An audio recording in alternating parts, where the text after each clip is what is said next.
আমরা দি passing away of বাপু এই lesson 3 unit 2টা পড়ছি এখন। গান্ধীজি's funeral was to take place the day after his death. Gandhiji's funeral was to take place the day after his death. Hours in advance, people lined the route the funeral procession was to follow.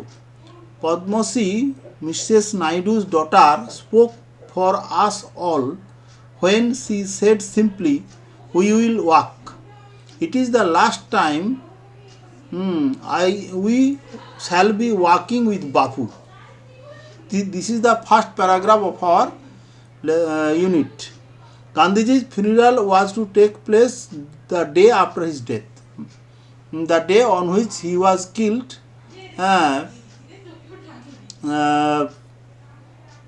was 30th January 1948, and the next day, that means on 31st January, his dead body was decided to be buried. অর্থাৎ সেটা অন্ত্যেষ্টিক্রিয়া শেষ হবে পরের দিনে। Hours in advance, people lined the route the funeral procession was to follow. He was a great leader, and his funeral procession was not an general event, so people gathered beside the road through which his dead body was going for the funeral works. People lined the route, লোকেরা জমায়েত হয়েছিল সেই পথের ধারে যে পথ ধরে অন্ত্যেষ্টিক্রিয়ার শোভাযাত্রা যাওয়ার কথা ছিল। দি ফিউনারাল প্রসেশনকে মিছিল বলি সহজ কথা, অনেকের সময় এটাকে একটা শোভাযাত্রা বলা হচ্ছে। Was to follow. Padma Shri, Mrs Naidu's daughter, Mrs Sarojini Naidu, the nightingale of India. Sarojini নাইডুকে বলা হয় নাইটিঙ্গেল অফ ইন্ডিয়া। তিনি ভালো কবিতা লিখতেন, গান টান করতেন মনে হচ্ছে। তো সেই সরোজিনী নাইডুর কন্যার নাম হচ্ছে Padmashri. He spoke for us all when he said simply, "We will walk." That is on behalf of all of the narrator Nayantara Sehgal and his companions. Padmosi declared that they will walk. তারা হেঁটে হেঁটে যাবে প্রসেশনের সঙ্গে। It was the last time we shall be walking with Bapu. বাপুর সঙ্গে আমাদের তো আর হাঁটা হবে না। বাপু জীবন্ত নয়, মৃত শরীরের সঙ্গে আমরা এই শেষবারের মতো হাঁটবো। বাপুর শরীর যখন দগ্ধ হয়ে যাবে তখন তো আর কেউ তার সাথে হাঁটতে পারবে না। সেই জন্য they decided to walk with Bapu দো হি ওয়াজ নো মোর। তাহলে পদ্মশ্রী, হু ওয়াজ পদ্মশ্রী বললে তখন বলতে হবে হি ওয়াজ the daughter of Sarojini Naidu. It was an agonizing walk. এটা ছিল একটা কষ্টকর হাঁটা, যন্ত্রণাদায়ক হাঁটা। Thousand silently watched the procession. হাজার হাজার মানুষ নীরবে সেই মিছিল বা শোভাযাত্রাকে দেখেছিলেন। বাপু lay on an open truck. বাপু একটা খোলা ট্রাকের ওপর শুয়েছিলেন, কাভার্ড উইথ ফ্লাওয়ার্স, ফুলে ঢাকা অবস্থায়। Thousands of people wept. হাজার হাজার মানুষ কেঁদেছিল। Trying to touch Bapu's feet. বাপুর পদ স্পর্শ করার জন্য হাজার হাজার মানুষ কেঁদেছিল এবং তারা চেষ্টা করছিল বাপুর পাকে স্পর্শ করবে। It was impossible to move in the thick crowd. অর্থাৎ ঘন জনগণের মধ্যে দিয়ে অগ্রসর হওয়াটা প্রায় অসম্ভব ছিল। ইট ওয়াজ ইম্পসিবল টু মুভ, নড়াচড়া অসম্ভব ছিল। ইন দ্য থিক ক্রাউড অর্থাৎ ঘন জনগণের মধ্যে দিয়ে। তাহলে when the narrator and his companions like Padmashri were walking with the silent procession, it was impossible, but it was very difficult for them to move because the people were gathering of people was very thick, and people were crying, and they were trying to touch the feet of Gandhiji. As I moved forward slowly, I understood I was not merely in the midst of grieving people. As I moved forward slowly, যখন আস্তে আস্তে তারা এগিয়ে যাচ্ছিল, the narrator had some feeling that she was not merely in the midst of grieving people. সে একা কিন্তু এই শোকার্ত জনগণের মাঝখানে নেই. This was even more than the funeral procession of India's beloved leader. This was even more than the funeral procession of India's beloved leader. বলছে এই যে হাঁটাটা, এটা হচ্ছে ভারতের প্রিয় নেতার প্রসেশনে, অন্ত্যেষ্টিক্রিয়ার প্রসেশনে হাঁটার চেয়ে অধিক কিছু ছিল. মানে this walking has some meaning, has some purpose. It was not just a walking with the funeral procession of India's beloved leader. That means Gandhiji's funeral procession সঙ্গে হাঁটাটাই যথেষ্ট ছিল না. I was among people for whom walking with Bapu had a special meaning. আমি সেই সমস্ত মানুষের সঙ্গে ছিলাম যাদের কাছে বাপুর সঙ্গে হাঁটার একটা বিশেষ অর্থ ছিল. We had walked with Bapu over the rough and smooth of Gandhiji's India's freedom history. We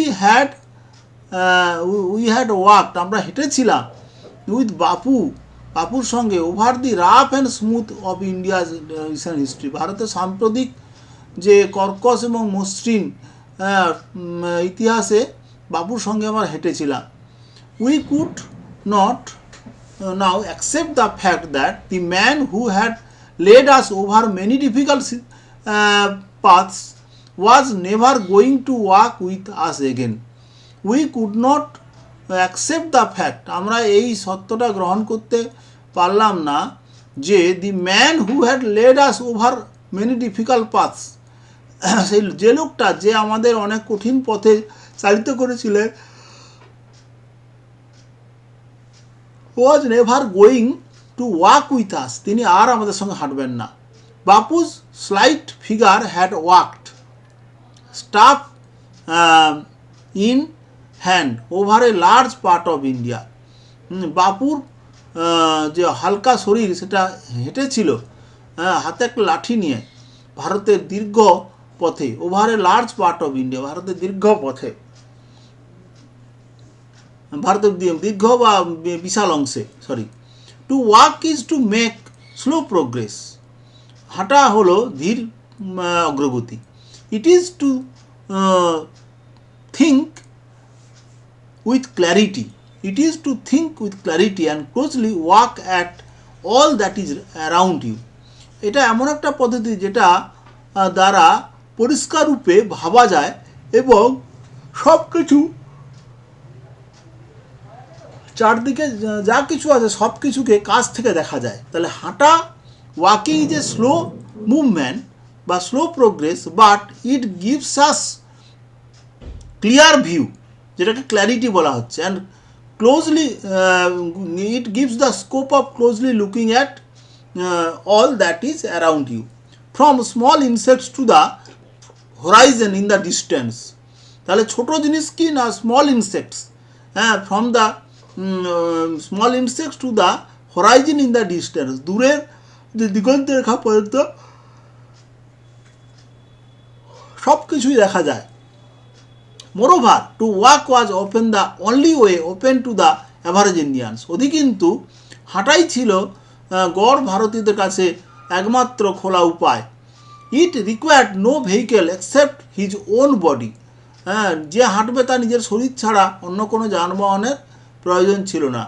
and cost him nothing but his energy. তার জন্য শুধু শক্তি ছাড়া আর কোনো খরচা ছিল না. Gandhiji took this necessity as he took much that was commonplace and transformed it into a joyful effort. Gandhiji took this necessity. Gandhiji এই প্রয়োজনীয় জিনিসটাকে গ্রহণ করেছেন, অর্থাৎ হাঁটা. as he took much that was commonplace. ঠিক যেমনভাবে তিনি অনেক কিছু গ্রহণ করেছিলেন, যেমন হি টুক মাছ, হ্যাঁ তিনি অনেক কিছু নিয়েছিলেন, দ্যাট ওয়াজ কমন প্লেস, যেগুলো সাধারণ ছিল। Gandhiji took the necessity as he took much that was commonplace, মানে অনেক কিছু সাধারণকে তিনি গ্রহণ করেছিলেন এবং এই সাধারণ হাঁটাটাকে তিনি একটা প্রয়োজনীয় উপায় হিসেবে গ্রহণ করেছিলেন। And transform it into a joyful effort, এবং এটাকে একটা আনন্দকর আনন্দকর প্রচেষ্টাতে রূপান্তর করেছিলেন। মানে হাঁটাটা জাস্ট হাঁটা নয়, this walking has some meaning and he transformed this common thing of walking into a joyful effort. That means walking with Gandhi had some special meaning. It was not just an walking. এটা শুধু হাঁটা নয়, এর একটা নির্দিষ্ট উদ্দেশ্য আছে। This is nothing but a joyful effort. This is the end of our unit 2। তাহলে আমরা কি দেখলাম, যে দি ন্যারেটর বিশ্লেষণ করে দেখিয়েছেন যে it was very difficult for them to walk with the moving crowd, with Gandhiji's dead body on the truck, but in spite of the difficulty he felt that it was more than the walking with the funeral procession of India's beloved leader Gandhiji। বলছে এটা ভারতের প্রিয় নেতা গান্ধীজির অন্ত্যেষ্টিক্রিয়ার সঙ্গে হাঁটার চেয়ে অধিক কিছু ছিল, মানে it has some special meaning. And বলছে আমি সেই সমস্ত মানুষদের মধ্যে ছিলাম যাদের কাছে হাঁটা ছিল একটা বিশেষ অর্থ। আমরা তবে সেই জন্য আমরা এই সত্যটা গ্রহণ করতে পারিনি যে যে যে মানুষটা দীর্ঘ কয়েক বছর ধরে অনেক আন্দোলনের পথ দেখিয়েছিলেন, তিনি আর আমাদের মধ্যে নেই, এই জিনিসটা আমরা উপলব্ধি করেছিলাম। আর বাপুর যে স্লাইট ফিগার, হালকা শরীর, হাতে লাঠি নিয়ে হাঁটা ভারতের বিস্তৃত অংশে, এটা একটা বিশেষ প্রতীক ছিল। কারণ হাঁটা এমন একটা বিষয় যেটা আমাদের কাছে স্লো প্রগতির প্রতীক হলেও এটা কিন্তু একটা বিশেষ অর্থ আছে, কারণ এটা আমাদের সব কিছুকে পরিষ্কারভাবে বুঝতে সাহায্য করে। এবং কি হয় না, আমরা স্মল ইনসেক্ট থেকে দূরের দিগন্ত পর্যন্ত খুব ভালো করে লক্ষ্য করতে পারি। এটাই হচ্ছে সবচেয়ে বড় জিনিস। It required no vehicles except his own body and cost him nothing but his energy.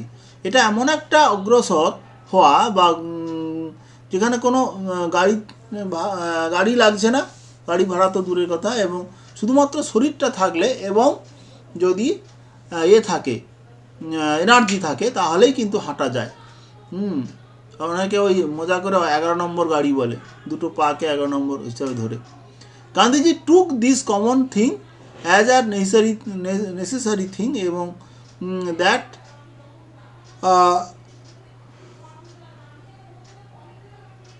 He transform into a joyful effort, অর্থাৎ জয়ফুল ইভেন্ট হিসেবে রূপান্তরিত করেছিলেন তিনি।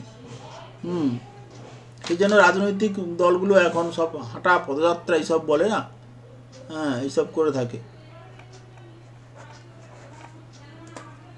ঠিক আছে,